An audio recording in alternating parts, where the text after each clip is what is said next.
Hello gamers and welcome to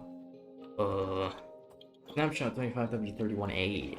This is the first snapshot for the fall drop, and it includes basically everything that was in Bedrock plus a little bit more. So we're gonna show that off today. As you can see, my little set here is quite nice. I spent a little bit too long. I would have pretty much had this gone up the sky, but then I realized I just gotta record the video, man. So yeah, otherwise we're just gonna move on. Hi, oh my god. Let's start off with the copper changes. First of all, there's new stuff for copper. I kind of laid out some of them over here. And then there's some more within the builds, like for example, the copper armor. It does not look like this. It is covered in trims, but it's gonna basically look like what you would think copper armor looks like. And it is made with a crafting table the same way all the other armors are made, except for netherite, but netherite's different. Okay, so if we were to take this, I can show you everything pretty much new with copper. So for example, we have the copper sword, pickaxe, axe, shovel, and hoe. These are all made the same way you can do with all the other tiers that are craftable. We also have copper horse armor. I'll have to show it to you later apparently. These copper nuggets, which can be smelted from the armor and tools. And then crafted back into an iron ingot, copper ingot. I'm high. We have the new Golem statues, which we'll talk about in a bit. And we have the copper chest. Now these come in all 4 stages and all 4 wax stages. If I were to look into the inventory and scroll down to something like copper, here, like for example, all the lightning rods, which are over here, which is what I was going to talk about next. Basically, they added the all new stages of oxidation for the lightning rods, and if you wax it, it won't kind of turn back when it gets struck by lightning, similar to how when copper blocks are struck by lightning, they kind of revert a stage. So the waxed variants of the lightning rod won't do that. Now, quick thing before we get into copper horse armor, they added some new quality of life change where now you can just kind of hold your use or break button and you don't have to like let go and it'll just keep doing its function. So for example, feeding an animal, you would have had to click multiple times, but I can just hold it now. Which is why I have the horse here. And yeah, now this is fully tamed. I will put on the copper horse armor. This is what it looks like. Pretty cool. I like the green copper plate on the orange copper armor. These are found in loot tables around the world. You can't craft these similar to the other horse armors except for leather, because you can just make that. Could you stop that, please? That's what I thought. Oh, but yeah, they're found in loot tables. I'm not sure which exactly. I'm making this on a whim. I'm very busy today, so I gotta make this quick. But yeah, they should be relatively common since they're similar to something like iron horse armor, gold horse armor. So it should be relatively easy to find. Moving on. These are the copper golems. Now, if you don't know how to make a copper golem, it's quite simple, really. All you need is a full copper block specifically and a pumpkin. And depending on what type of block you have, you can actually have it either oxidized at the beginning or unoxidized. So this is a wax block of copper, so this will just be an automatic oxidized copper golem. So like, oh, but the chest changes apparently. Interesting. So yeah, if I try to wax him, he's already waxed.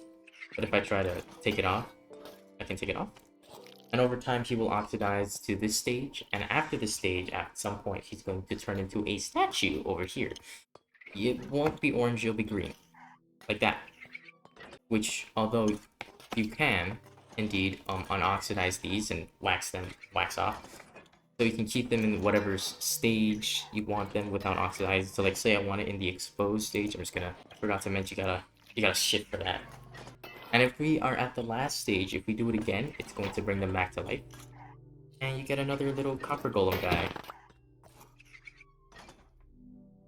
Alright, next let's talk about the shelves. Now the shelves are pretty interesting. They're interactable with redstone. You make them with 3 strip logs, pretty much on the top and the bottom, and nothing in between. So it's another strip log recipe, which is pretty cool. We need more strip log. We need more strip log love. Usually, by default, they will look like this. They have 3 little grid slots, and from the grid slots, you can put up to a stack of items in here. So, for example, I have all these dies in here, but I can also just put it in here, or maybe like over here. You can really customize these. Now, if they're interactable with redstone. If you have like them powered, as you can see, the grids are gone, and these can connect up to 3. And when you grab these ones, instead of doing something like, for example, I can switch these items, it's going to switch with your entire hotbar. Now this is based from right to left. So for example, say this one was powered, it would switch with everything on my first right 3 slots. But since I have all 3 of these connected, it'll just flip my entire inventory, which is pretty cool. Now, speaking of dyes, we have new dye textures. These are from the Bedrock betas. Yeah, they're pretty cool. They have like little papers under them. They're made to be a little bit more distinct. I can definitely say that some of them are very much more of an improvement. Some of them I kind of don't like. Like this one. This one's kind of like, I feel like the previous iteration was a little bit more distinct, but it's fine. You know, like something like the purple, the pink, and the gray. They're much better. They don't all look the same. Um, and hopefully it should be better with accessibility. I have no idea. I'm not colorblind, so I don't know how effective these are. The debug menu has had an update if you didn't notice in the beginning. It is actually customizable, so I've actually customized this to make it look like this just because I don't like seeing all that random stuff on my screen. I don't even know what it's about. I just want to see the biome, my frame rate, my position in the world, maybe my Minecraft days, the version. So if you want to know how to change it, all you have to do is press F3 plus F5 together, and it'll open this. It'll open this. Now you can change it to have it completely off, only show up in F3, or have it always showing. So if I have this always showing at the top hand, you can see that now the planes will always be there, even if I like turn it on, turn it off. It's a pretty cool feature. It helps for people who use the debug screen. I use the debug screen every now and then to make sure I like know what biome I am. Sometimes I check like my position in the world. But yeah, overall pretty cool. There's more in the snapshot. I'm just kind of going over the main things you might want to know.